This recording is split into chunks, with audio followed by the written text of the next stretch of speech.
Still working as a waitress? My brother sneered at Dad's birthday. What a disappointment. I smiled and kept quiet. Then the news announced the city's biggest tech acquisition. My family froze when they saw who owned the $4 billion company. The gentle clink of expensive crystal and quiet murmurs of judgment filled the air at La Maison, downtown's most exclusive French restaurant. My father's 60th birthday celebration was in full swing, though celebration felt like too warm a word for the Arctic atmosphere at our table. I'm Olivia Winters, though my family prefers to call me Liv, their way of diminishing everything about me, right down to my name.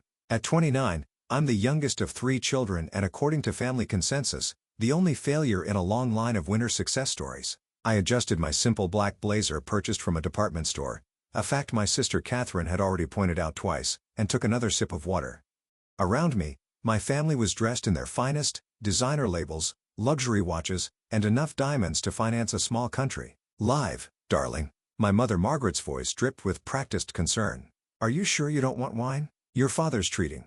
She emphasized the word treating as if to remind me I couldn't afford the $200 bottles they were casually ordering. Water's fine, Mom. I'm working later. My brother James nearly choked on his foie gras, still picking up shifts at that diner. What is it now? 3 years. 4, I corrected quietly. The Bluebird Cafe. A waitress. Catherine sighed, adjusting her Cartier bracelet with a Stanford degree. Daddy, do you remember when she turned down that position at Goldman Sachs? Could have been junior VP by now. Dad looked up from his phone briefly. Let's not rehash old disappointments. It's supposed to be a celebration. I'd get back a smile. If they only knew about the meeting I'd had that morning, about the papers sitting in my lawyer's office, about what was about to hit the evening news in exactly 47 minutes. Winters Investment just acquired Peterson Tech. Winters Investment just acquired Peterson Tech. Small firm, but their AI division show promise. Got it for a steal. They didn't even know what they had. I took another sip of water, remembering the frantic call I'd received from Peterson Tech CEO last week. Are you sure about this, Miss Winters? Selling to your brother's firm seems. Trust me, Tom, I assured him. Everything's proceeding exactly as planned. Liv? Mom's voice snapped me back. Are you even listening? Your brother is talking about his success. Sorry, just thinking about my shift schedule. James laughed. That sharp, dismissive sound I'd grown to expect must be complicated, keeping track of all those coffee orders. How much does that pay now? Minimum wage plus tips, something like that. You know? Catherine leaned forward, her diamond earrings catching the light. My friend Sarah's company is hiring administrative assistants. Entry level, but it's a real job in an office. Thank you. But I'm good where I am. Good. Dad finally put his phone down. Olivia, you live in a studio apartment in the worst part of town. Drive a car that's older than your career. Haven't taken a vacation in years. That's not good. That's settling. I checked my watch. 32 minutes. We're just worried about you, dear, Mom added. All that potential, just wasted. Even your old professors ask about you. Such a bright student, they say. What happened? What happened was 4 years of careful planning, of building something revolutionary while they were all too busy judging me to notice, of waiting for exactly the right moment till my phone buzzed. A message from Marcus, my CFO. Stock transfer complete. Press release in 30. You ready for this? I texted back. Born ready. Family's all here. At least she's not asking for money, James offered as if that was a consolation. Remember when she wanted us to invest in her tech startup idea? Catherine laughed. What was it called again? Winter something? Winter Tech Solutions. I supplied the company name I'd abandoned 4 years ago when I realized my family would never take me seriously. The day I decided to build everything under a different name, a different identity, while maintaining my waitress cover. Well, thank goodness you didn't waste any family resources on that, Mom said. Though speaking of resources, James, tell them about the new house you're buying. James launched into a detailed description of his future mansion, complete with wine cellar and private tennis court. I let his words wash over me, watching the minutes tick down. 10 minutes, 5 minutes, 1 minute. The restaurant's background music suddenly cut out, replaced by the familiar jingle of the evening news. The massive screen above the bar, usually showing muted sports games, flickered to life with the volume up. Breaking news, the anchor announced.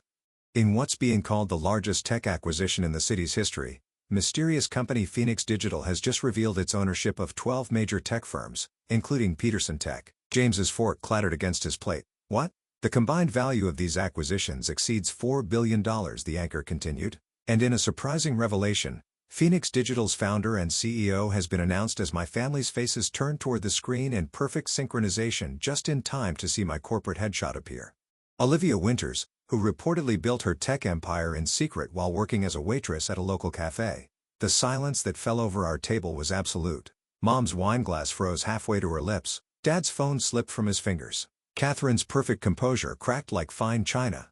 I dabbed my mouth with my napkin and stood slowly. I should go. My shift starts in an hour. Your shift? James choked out. Of course, I smiled. I own the cafe too, along with this restaurant and the building it's in. Amazing what you can build while people underestimate you. I gathered my department store blazer and practical handbag. Dinner's on me.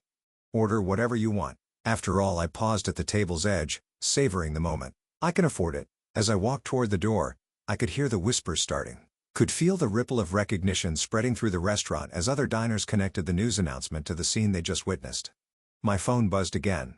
Marcus, stock's up 30% already. Ready for tomorrow's board meeting? I stepped out into the cool evening air where my driver waited with a car that definitely wasn't my old Honda. Ready?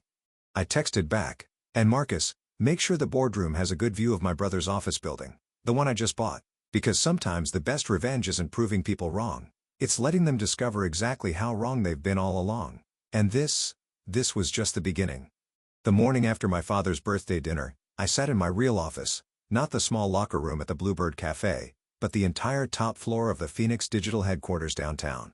Floor-to-ceiling windows offered a panoramic view of the city I'd quietly been reshaping for the past 4 years. My phone hadn't stopped buzzing since last night.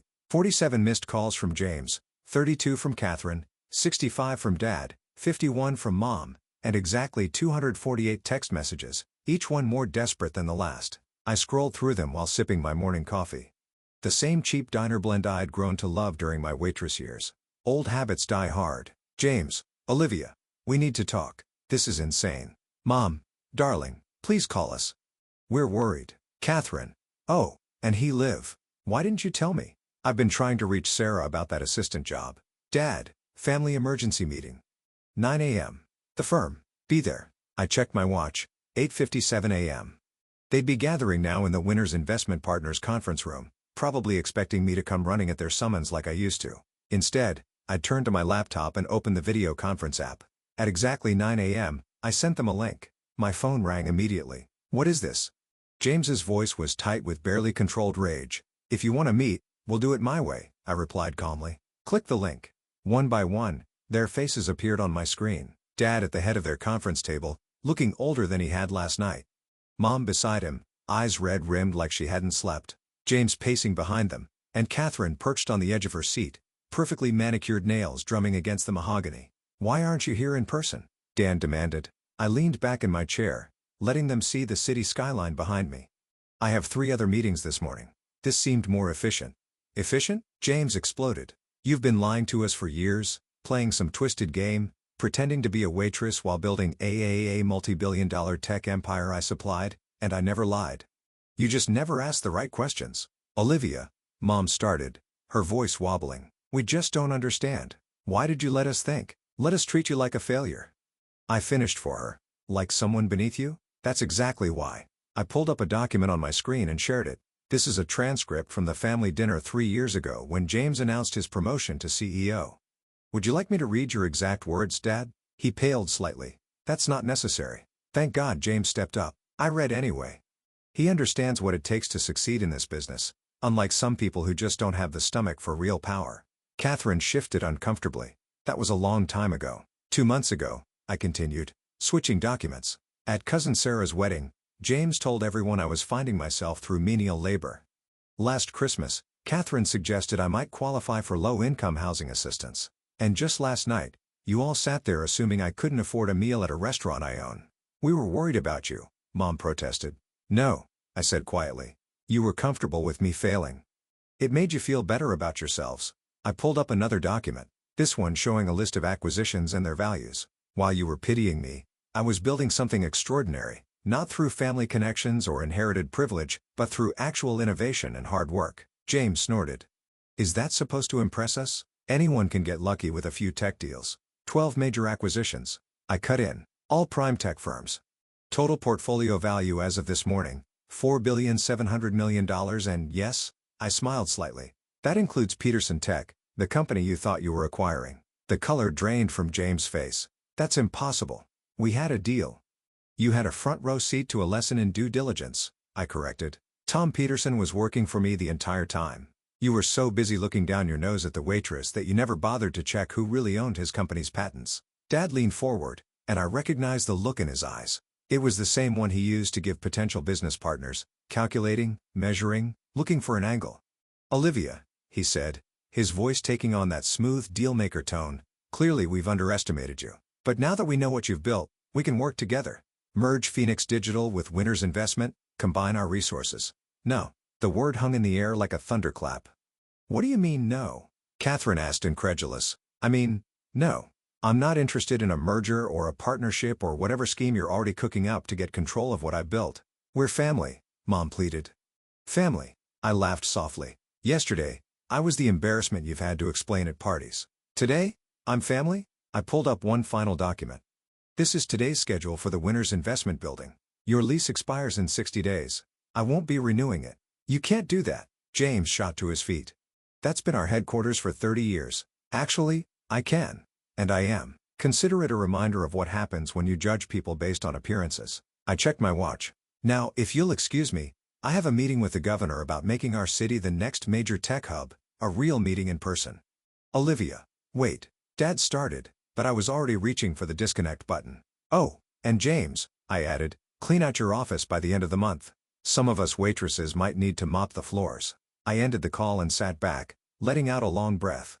My assistant's voice came through the intercom. Miss Winters, the governor's office is on line 1. I straightened my blazer. Armani now, though they'd never know, and smiled. Put him through. And Sarah? Send a gift basket to the staff at the Bluebird Cafe. They're about to get some very angry visitors. As I picked up the phone, I glanced at the framed photo on my desk. It was from my first day at the cafe. Apron tied, name tag crooked, serving coffee with a smile. The woman who trained me, Betty, had taught me more about people and business than any MBA program ever could. Sometimes, she told me, you have to look up from the bottom to see how high you can really build. I had built higher than my family ever imagined possible, and I was just getting started. The next 2 weeks unfolded exactly as I'd expected. My family, never ones to accept defeat gracefully, launched a campaign to either discredit me or force their way into my success. First came the rumors, whispers in country club lounges about how I must have acquired my fortune through questionable means. After all, how could a waitress build a billion-dollar empire legitimately? I was reviewing acquisition proposals in my office when my assistant, Sarah, burst through the door. Your sister's here. She doesn't have an appointment. I glanced at the security feed. Catherine stood in the lobby, Ermel's bag clutched like a shield, looking uncomfortable among the young, casually dressed tech employees bustling through our open-concept workspace. Sent her up. When she walked in, her eyes widened at my office. No doubt she'd expected something less impressive. The space probably made her firm's executive suite look like a storage closet. Nice view, she said, trying for casual as she sat across from me. The furniture's a bit minimal. I looked at my deliberately simple desk, chosen because it matched the one Betty used at the Bluebird Cafe. What do you want, Catherine? She pulled out a folder. I've been going through some old family documents. Did you know that technically, as the oldest, I have a claim to any business using the Winters name? Stop. I held up my hand. Phoenix Digital has no connection to Winters investment. I made sure of that. Her face fell. But surely, we could work something out. James is struggling. Dad too. That building was their legacy. No. I corrected. That building was their comfort zone. They're not angry about losing an office. They're angry about losing control. They sent me to offer you a deal, she admitted finally. Of course they did. Let me guess. They'll stop spreading rumors about my business practices if I lease them back their office space. Her silence was answer enough. I turned back to face her. Here's what's going to happen instead. You're going to leave here and tell them that their threats are as ineffective as their business strategy. Then you're going to watch as I acquire the Wilson portfolio next week. Yes, the same one James has been chasing for 2 years. How did you know about Wilson? I smiled. Because I own the building where your firm holds its confidential board meetings. And unlike you, I actually talk to the maintenance staff. They hear everything. Just then, my phone buzzed. A text from security. James Winters attempting to access server room. Right on schedule, I murmured. Excuse me, Catherine. I have to deal with something. Our brother just broke into my building's restricted area, probably looking for evidence of wrongdoing. Her face paled. How did you? Cameras everywhere. Would you like to join me? It should be enlightening. We took my private elevator down. When the doors opened, we found James being detained by 2 security guards, both former Bluebird Cafe employees I promoted. Looking for something? I asked calmly. James struggled against the guards. You must have dirt hidden somewhere. Nobody builds this much this fast without. Without what? Hard work, understanding how technology actually works, treating people with respect regardless of their position. I nodded to the guards. These men used to serve coffee with me. Now they run my building security because I saw their potential instead of looking down on them. Olivia, Catherine interrupted. You've made your point. What do you want from us? Want? I laughed softly. I don't want anything from you. That's what none of you understand. I built this company by choice, not necessity. I worked at the cafe by choice, not failure. I turned to the guards. Please escort my brother out. And James, the next time you try to break in, I'll press charges. Family or not. That evening, I received an email from Dad. Olivia, your mother and I have been doing some reflection. Perhaps we were wrong about your choices. The firm is struggling without the building, and your recent acquisitions have shown us that maybe we don't understand the market as well as we thought. I'd like to have dinner. Just us. No business talk. No deals. Just a father trying to understand his daughter. Dad.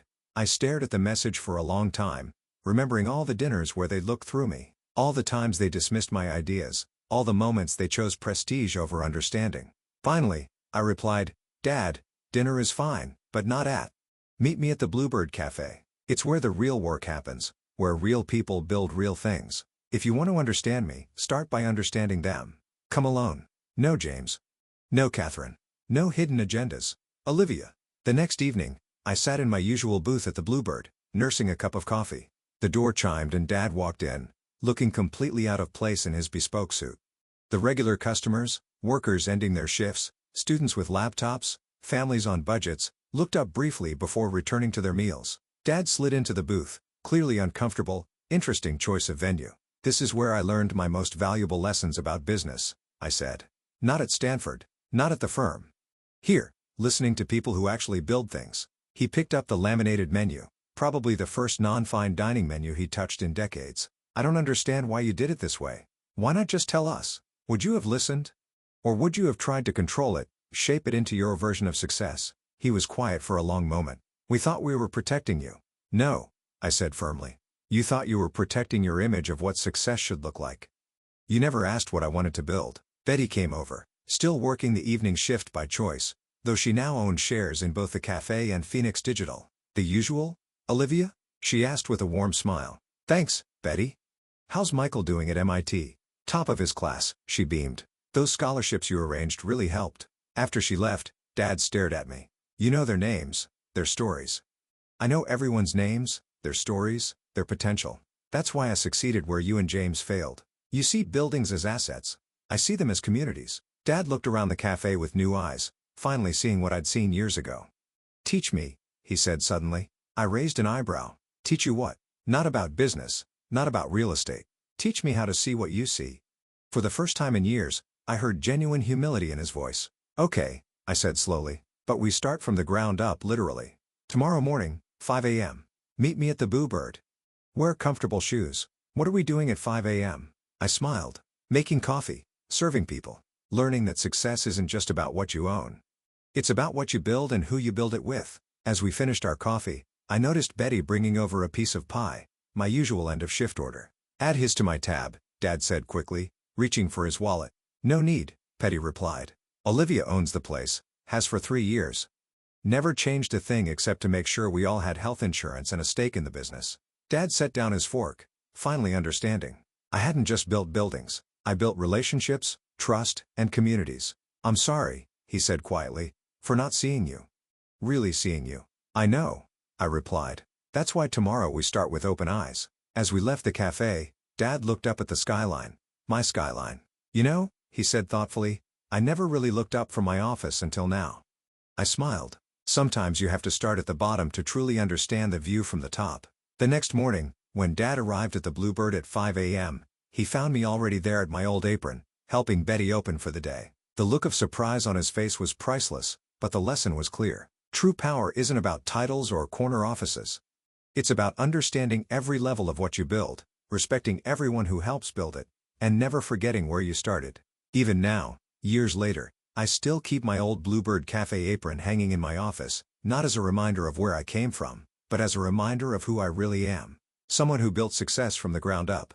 Because sometimes the greatest revenge isn't proving people wrong. It's becoming so undeniably right that they have no choice but to see it for themselves. And as I watched my father tie on an apron for the first time in his life, I knew that some lessons are best learned over a cup of coffee and a slice of humble pie.